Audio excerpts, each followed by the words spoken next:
जहाँ पर ये कहते थे ये सेब की पेटी कहाँ से ले आए, इसको तो एक्टिंग नहीं करनी आती, और 4 गालियाँ खाकर हमने कहाँ से शुरू किया, आज हम कहाँ पहुँच गए हैं। और उन्होंने अपनी लाइफ में बहुत ज़्यादा सक्सेस देखी है, yet she is same what she was. तो नमस्कार दोस्तों, मैं हूं मुकेश शर्मा और आपने देखना शुरू कर दिया है टेली चक्कर। And yes of course, television की मोस्ट ब्यूटीफुल एक्ट्रेस, सिर्फ दिखावे में नहीं, सिर्फ चेहरे से नहीं, दिल से भी। रुबीना, वेलकम ऑन टेली चक्कर ब्रो। धन्यवाद जी। सबसे पहला सवाल कि कैसे मेंटेन रखते हो आप अपने आप को इतना पोलाइट, इतना हम्बल, आफ्टर अचीविंग इतना सब कुछ, बॉस लेडी का टैग, फिर भी आप बहुत तहजीब से बात करते हैं। How is that possible? I'm a student of life, and I always believe that you should not carry the baggage of your success with you. So जब भी किसी नए माहौल या किसी नए प्रोजेक्ट में जाओ, जैसे मैं प्रैक्टिस करती हूँ, I go as a fresher. So that fresher's attitude is always there with me. क्योंकि हमने देखा है कि जिस शो को आप करके आए हो, जीत के आए हो, उस शो को अब बताओ, कंटेस्टेंट भी अगर कुछ कर लिया जाता है तो चीज़ें बदल जाती हैं उसके बाद। आपने भी एक्सपीरियंस किया होगा, कम ऑन।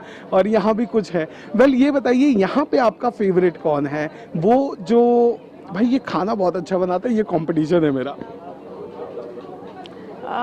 अगर हम स्टार्स की बात करें, आई थिंक हमारे कंपटीशन में कृष्णा अभिषेक एंड कैश का टफ कंपटीशन है। खाना बहुत अच्छा बनाते हैं वो लोग, और कैश को बेकिंग बहुत अच्छी आती है, और वो जब हम दोनों टीम में थे उन्होंने बिरयानी आउटस्टैंडिंग बनाई थी। So I think they are a good competition and they cook really very well. Okay Rubina ji, एक और बात, हाल ही में ना वो प्रोमो आया था जहाँ पे आप और अंकिता थे। एंड दिस कृष्णा की बात कर लो या अभिषेक की बात कर लो, समर्थ की बात कर लो, दो ब्यूटीफुल लेडीज, और फिर ये भी कि दो हीरोइन एक फ्रेम में, कैसे कैसे मैनेज करते हो आप दोनों? ये लास्ट टाइम मैंने अंकिता को पूछा था, उसने कहा था she is very down to earth and polite. What you have to talk about her? We know each other since I think 2008 या 9, so we go back almost 15-16 years. हम दोनों ने अपने करियर की शुरुआत एक साथ की है, and it gives me, वो बोलते ना, जब आप अपने कॉमराड को एक सक्सेस की ओर देखते हैं, and then again after so many years you share the platform again, मुझे बहुत खुशी होती है कि हमने कहाँ से शुरू किया, आज हम कहाँ पहुँच गए हैं। और उन्होंने अपनी लाइफ में बहुत ज़्यादा सक्सेस देखी है, yet she is same what she was जब वो पवित्र रिश्ता करती थी और मैं छोटी बहू करती थी।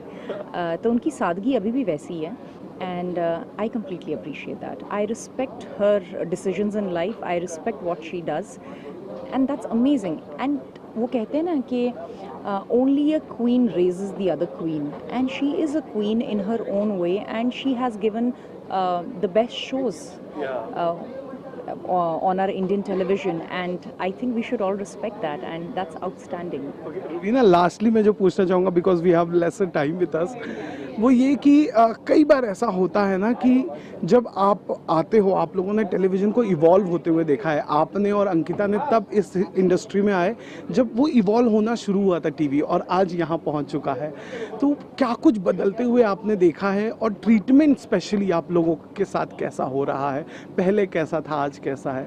आई am sure you are very emotional. इस वक्त आपके दिमाग में आपका पहला दिन आ गया, क्या बदलाव है ट्रीटमेंट में, कैसा था? बहुत बदलाव।